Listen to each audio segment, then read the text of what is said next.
So I was hoping we can sort of dovetail off the conversation that I just had with Christy and go a little bit deeper into actually what you guys are doing, boots on the ground, to sort of move in this direction of automation. Okay. I'd love to talk about how you're operationalizing, like what's really changing in the day-to-day, environment that lends itself to this receptivity and this aggressive drive towards automated buying. Sure, yeah. So a couple points on that. One is a greater emphasis in terms of the kinds of people that we're bringing into the organization, both on the programmatic side, and then Christy referenced the programmatic council and the advocates that we're bringing in. So we run we call it a certification program with that entire group, where we're trying to get everyone up to speed on sort of the principles of what it takes to be successful, both in the programmatic space, and then changing the mindset of how we think about planning, think about investment, think about targeting, think about strategy in the media space.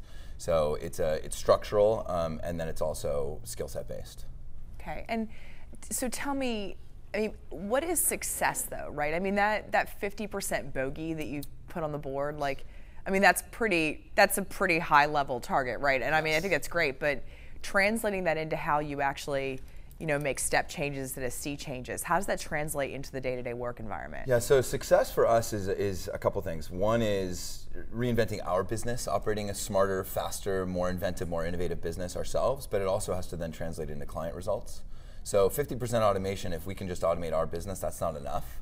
That has to actually translate into greater success in terms of both marketing impact and ultimately business impact for our clients. So being able to help drive that actual business result in the end is really, that's the ultimate measure of success. But when you say that, that's something with which we're always challenged in media, right? Because we say moving the needle or business impact for clients. Are you now looking at an attribution model driven performance, assessment? Are you looking at soft metrics? Because if we talk about video, this is about television, right? Most of that is up funnel and that's brand. What is actually gauging success for you? Yeah, so I think in the programmatic business or industry, we've kind of put it into a corner, into a box of it only being performance driven for the last couple of years. I think that was a mistake. One of the greatest areas of success we've seen over the course of the last 2 years is one of our largest brand advertisers starting to really heavily invest in programmatic and measure their success and the results of across their entire digital media activity around really soft brand metrics like intent to purchase, consideration, and awareness. So being able to actually measure things that for someone that isn't selling toothpaste online or isn't actually driving to some form of online interaction, being able to still move the needle using programmatic media and measure against that. I guess one of the things about which I'm curious is, I know the focus of today is really about television, but when we talk about programmatic, is it a bit of a misstep for us to collectively talk about display and video and now bundle linear TV into that? Because it feels like we can still say display is performance driven, sure, right? But then when we talk video, all bets are off. Yeah, the thing I like to say is consumers don't live their life thinking about channels. So why would we as marketers or we as agency people think about the way we manage investment that way? Doing that, I think at this point is kind of myopic and is ancient, really. We should be looking for how do we manage our investment, our interaction with consumers in the most efficient, effective way possible, channel agnostic. So let's bring all the data together that we have to understand what consumers value, what's important to them, where we can reach them, and let's spend that money in the most, again, effective, efficient ways, using that singular audience definition, that singular set of data across every channel we can access. And now we can actually do that across a bunch of different channels using the same data. We can use display, we can use video, we can use television, we can use digital out of home, we can use mobile. There's a lot of things that we can do off a really sophisticated singular data set that, quite frankly, 6-8 months ago we couldn't really do in the industry. So I think our ability to access information, our ability to then execute against that information, both in the programmatic world and in the direct world, where we're really operating off sort of the same playbook and the same set of data is a big change. And what are the systems like that have changed that you're using right now? It sounds like there's not, we're talking about talent, we're talking about decisioning, right, and data sets upon which we make more informed buying decisions. But it seems like fundamentally the systems that we're using have to change as well, right? Without a doubt, yeah. So if you kind of separate the pieces apart, we focused really heavily over the course of the last 2 years on a data platform that we then use that we call AMP.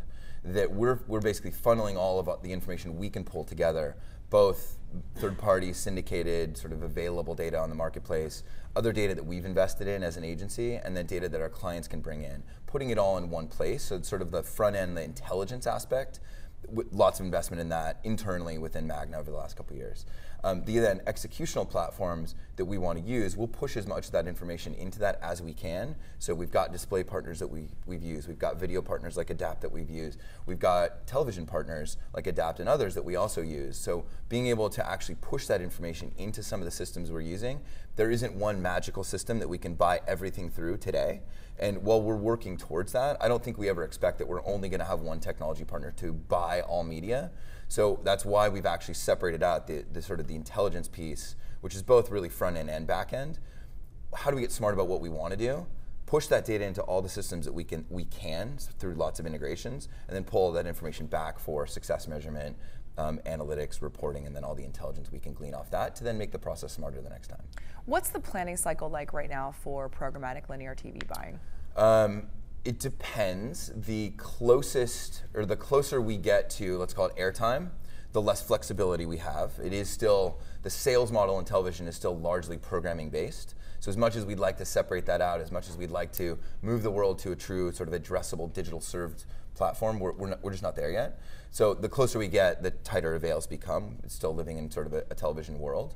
But if we can buy a week out or 2 weeks out, we're in good shape. Certainly a lot more of a compressed time cycle than most of our traditional television buyers are dealing with. So somewhere between, I would say, 1 week and 3 weeks is the sweet spot for being smart. Great, thank you. Greg, I would love to ask you a question because I know that you're sort of really focused. You have a big focus on your automotive clients and a big focus on video specifically for programmatic. Where does performance versus soft metrics, like where in your specifically with a strong vertical focus, how do you look at programmatic video in particular? I think there's a number of shifting KPIs that we're really looking at. So for some verticals, it's going to be performance driven from the traditional perspective that we look at programmatic, which is does it convert? But we're seeing a significant amount of activity really in the brand marketing space. So automotive's a great example. We've done a ton of work in driving programmatically through that. I think it's freed up our people to think about things in much more specific and nuanced ways around those KPIs.